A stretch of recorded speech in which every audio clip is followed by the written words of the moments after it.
Hello viewers, आप सबका हमारे चैनल पे स्वागत है। हमारे साथ आज मौजूद हैं प्रसिद्ध ज्योतिषाचार्य श्री पूजा शर्मा जी।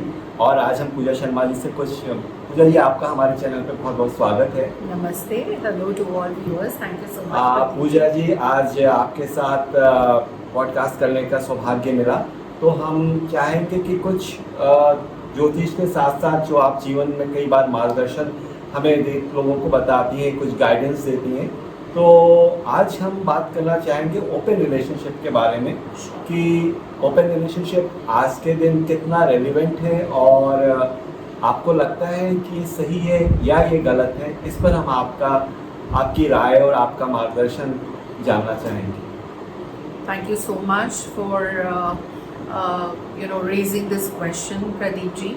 एंड मुझे ऐसा लगता है कि आज के टाइम पे हमें it's high time we start talking about relationship, love and relationship, open relationship. तो ओपन रिलेशनशिप सही है या गलत, है ना? इससे पहले ये जानना ज़रूरी है कि ओपन रिलेशनशिप क्या है। हम में से कुछ लोग जो ये वीडियो देख रहे हैं, देखेंगे, वो जानते होंगे ओपन रिलेशनशिप क्या है। एक कपल के बीच में, चाहे वो हस्बैंड वाइफ हो, चाहे वो गर्लफ्रेंड बॉयफ्रेंड हो, या आजकल तो मेल मेल या फीमेल फीमेल के रिलेशनशिप्स हैं। तो ओपन रिलेशनशिप पहले है क्या, उसको सही मायने में समझेंगे और उसके बाद हम इस नतीजे पे आने की कोशिश करेंगे कि ये सही है गलत। कोशिश करेंगे क्योंकि हमें ये समझना ज़रूरी है कि लाखों करोड़ों की जनता में इतने ही दिमाग है, इतनी ही सोच है, इतने ही सही गलत की परिभाषा है। To each to his own. अब इसमें कानून क्या कहता है, समाज क्या कहता है, धर्म क्या कहता है, इन तीन बिंदुओं की बात तो बाद में की जाएगी। सबसे पहले हमें क्या समझ में आता है और ओपन रिलेशनशिप क्या है। तो ओपन रिलेशनशिप दो पार्टनर्स के बीच में रिलेशनशिप है जो खुला हुआ है। तो खुला हुआ का क्या मतलब है? जब कोई रास्ता खुला हुआ है, जब कोई सड़क खुली हुई है, तो कोई कहीं भी जा सकता है, कोई भी मोड़ ले सकता है। लेकिन उसमें भी ये है कि आप वापस एक दूसरे के साथ जुड़े रहेंगे।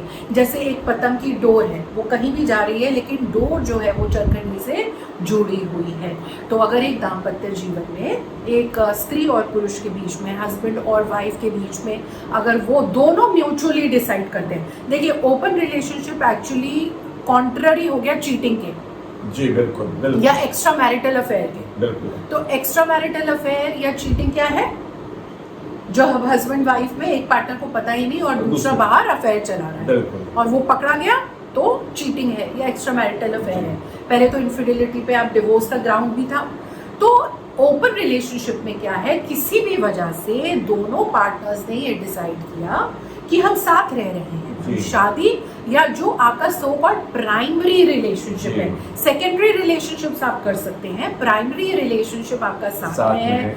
तो समाज को दिखाने के लिए आप एक जोड़ा है, ठीक है, धर्म के को निभाने के लिए आप एक जोड़ा है, कानूनी तौर पे आप एक जोड़ा है, फिनेंसेस आप शेयर कर रहे हैं, नहीं कर रहे हैं, लीगैलिटीज, बच्चे हो सकते हैं आपके, एक छत के नीचे रह रहे हैं, जो भी आपका अरेंजमेंट है, लेकिन आप दोनों बाहर जा सकते हैं मल्टीपल एक या अन्य रिश्तों के लिए और वापस उन सेकेंडरी रिलेशनशिप को एंजॉय करके अपने प्राइमरी रिलेशनशिप में वापस आ सकते हैं। अब इसमें जो पुरुष है, खास तौर से हमारे भारतवर्ष में मैं कहूँगी कि उसकी सोच बहुत खुली हुई है, क्योंकि अधिकतर पुरुष ऐसे हैं कि मैं तो बाहर एक्स्ट्रा मैरिटल अफेयर करूंगा, लेकिन मेरी नारी, मेरी औरत, because woman has always been seen as a possession, Pradeep ji, मेरी जायदाद, मेरी गाड़ी, मेरी कोठी, मेरी औरत, जर जोरू जमीन, बिल्कुल, इन्हीं पे झगड़े हुए हैं। तो हर आदमी ऐसा चाहता है या चाह सकता है कि मैं तो बाहर जाऊं लेकिन मेरी बीवी ना जाए, मेरी बीवी ना जाए। तो ओपन रिलेशनशिप में आप औरत को भी वही हक दे रहे हैं। एक तरीके से हिपोक्रेसी तो नहीं है, सही या गलत पे बाद में आएंगे, हिपोक्रेसी तो नहीं है। हाँ, दोनों को समान अधिकार है, समान अधिकार दोनों को नहीं, समान, औरत भी जा सकती है, पुरुष भी जा सकता है, दोनों को है। आपने ठीक कहा, हिपोक्रेसी नहीं है कि पुरुष नहीं कहा नहीं मैं तो करूंगा बट मेरी औरत कहीं ना जाए, तो ये एक अच्छी बात है। ओपन रिलेशनशिप इक्वल फुटिंग हो गई ना, इक्वल फुटिंग हो गई। और चीटिंग इसमें नहीं है, दूसरी अच्छी बात, ब्रीच ऑफ ट्रस्ट नहीं है। मैरिज का अगर फाउंडेशन है ट्रांसपेरेंसी, कम्युनिकेशन, ट्रस्ट, तो ये आपने म्यूचुअली तय किया, उसकी जी। वजह कुछ भी हो सकती है। जी। हमारे पास ऐसे ऐसे केसेस आए हैं जहाँ हस्बैंड को ईडी है, इरेक्टाइल डिसफंक्शन है, और वो अपनी वाइफ को सेटिस्फाई नहीं कर सकता, लेकिन वो बाहर अगर उसे लगता है वो गर्लफ्रेंड बनाएगा, घूमेगा, तो शायद उसकी हेल्थ इंप्रूव हो, तो अपनी वाइफ को भी परमिशन देता है। अब वो वाइफ माने या ना माने वो दूसरी बात है। वो कहता है कि अगर मैं तुम्हें कुछ नहीं दे सकता तो मैं एक ह्यूमन हूँ। हाँ। कानून अगर 6 महीने शादी में भी सेक्स ना हो तो वो एक ग्राउंड अलाउ करता है डिवोर्स का। तो एक पार्टनर कह सकता है कि मैं मेडिकल रीजन की वजह से, वाइफ को भी कुछ है कि मैं एसेक्सुअल फील करती हूँ, एसेक्सुअल यानी कि जो लोग नहीं इंटीमेट होना चाहते, या कोई भी वजह हो सकती है। दोनों एक वैरायटी के लिए, सही या गलत again we'll come to that later, but एक स्पाइस के लिए बाहर जाना चाहें, या उन्हें लगे कि इससे उनका रिलेशनशिप का फाउंडेशन और स्ट्रांग होता है, तो ये होता है ओपन रिलेशनशिप। अफेयर में भी हो सकता है जी। तो क्या आपको ऐसा लगता है प्रदीप जी, ओपन रिलेशनशिप में, इस रिश्ते में ज्यादा अंडरस्टैंडिंग है? हाँ, मुझे लगता है कि इस रिलेशनशिप में एटलीस्ट ट्रस्ट ज़्यादा एक दूसरे के साथ जुड़ा हुआ है, क्योंकि सब कुछ इस पे ट्रस्ट पे ही है। जब दोनों ही एक दूसरे से ट्रांसपेरेंट है और दोनों ही एक दूसरे से म्यूचुअल अंडरस्टैंडिंग है कि ओपन रिलेशनशिप में हम एक दूसरे के साथ तो जुड़े हुए हैं ही, लेकिन हम, जैसा आपने बताया, हम बाहर के लिए भी खुले हुए हैं।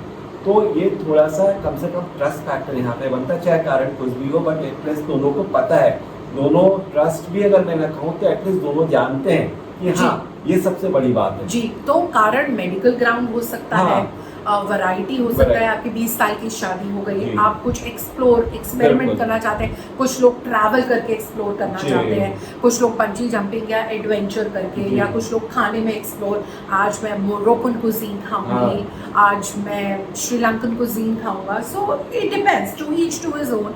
हम मोरल पुलिसिंग करने वाले कोई नहीं होते, बॉन्ड भी बहुत स्ट्रांग होता है। तो सही है या गलत, हम अपने दर्शकों पे इसका चयन करने का जो है अधिकार छोड़ेंगे, लेकिन है क्या, उससे क्या होता है, कैसे हम इंडल्ज करें? अच्छा, इसके प्रॉन्स एंड कॉन्स भी हमें देखने पड़ेंगे, हाँ, बिल्कुल, पॉजिटिव और नेगेटिव, क्योंकि फैमिलीज इन्वॉल्व हो रही है। मान लीजिए आपके बच्चे हैं, आपने डिसाइड किया आप ओपन रिलेशनशिप कर रहे हैं, और किसी एक पार्टनर को उस सेकेंडरी रिलेशनशिप में ज्यादा प्यार हो जाए। मैं बिल्कुल आपसे यही पूछने वाला था, आपने ये अच्छा हुआ कि आपने बात उठा ली, मैं इसके बाद इसी पे आने वाला था। मान लीजिए स्त्री पुरुष बाहर जा रहे हैं और किसी एक को किसी और पार्टनर से प्यार हो जाए, फिर आपने बड़ी बड़ी कस्में खाई है कि प्राइमरी रिलेशनशिप है, हम सेकेंडरी रिलेशनशिप को बाहर एंजॉय करके वापस आएंगे, लेकिन हम वापस आ नहीं पाए, प्यार हो जाए और आप बोले जी हमें तो शादी तोड़नी है, बच्चों का क्या होगा? तो इस तरीके से कुछ पॉजिटिव नेगेटिव्स हैं, आपको अपने दायरे तय करने होंगे। हाँ, सबसे बड़ी बात, मैं सॉरी बीच में बोल रहा हूँ, मुझे लगता है सबसे इम्पोर्टेंट बात ये है कि हमें अपने जो भी ओपन रिलेशनशिप में आता है उससे अपना दायरा निश्चित रूप से तय करना पड़ेगा, क्योंकि अगर आप दायरे के बाहर जाते हो तो जैसा आपने कहा फैमिली पूरी फिर वो तो ब्रीच ऑफ ट्रस्ट ही हो गया। दूसरी बात ये है कि मान लीजिए हमने पहला एक फैक्टर किया कि स्त्री पुरुष दोनों बाहर जा रहे हैं, तो किसी एक को you find love elsewhere and then you realize अरे मैरिज में तो था ही नहीं, नाउ आई और maybe once again fallen in love which is more intense, passionate and deeper. I am also saying what if you are caught, it is a understanding between two of you, है ना, लेकिन किसी और third person को पता चल गया और समाज में रिवील हो गया, then how will you explain it to your parents, your family? नजरें कैसे मिलाएंगे, लोग क्या कहेंगे, जैसे कहते हैं सबसे बड़ा रोग क्या कहेंगे लोग। सो ऑल दोस थिंग्स, वो सब आपको देखना पड़ेगा और फिर सोच समझ के आपको आगे बढ़ना। बहुत बहुत धन्यवाद पूजा जी, थैंक यू सो मच। आपने इतना अच्छे सही ढंग से आपने इसकी विवेचना की, और आगे के लिए हम फिर और किसी नए सब्जेक्ट पे लेके, नए विषय को लेके आपके साथ जरूर। शुक्रिया। ओपन और close relationship, no one should be hurt intentionally is the motto. रिश्ते में आप घुस रहे हैं तो कमिटमेंट प्यार बना रहे हैं। थैंक यू, नमस्कार।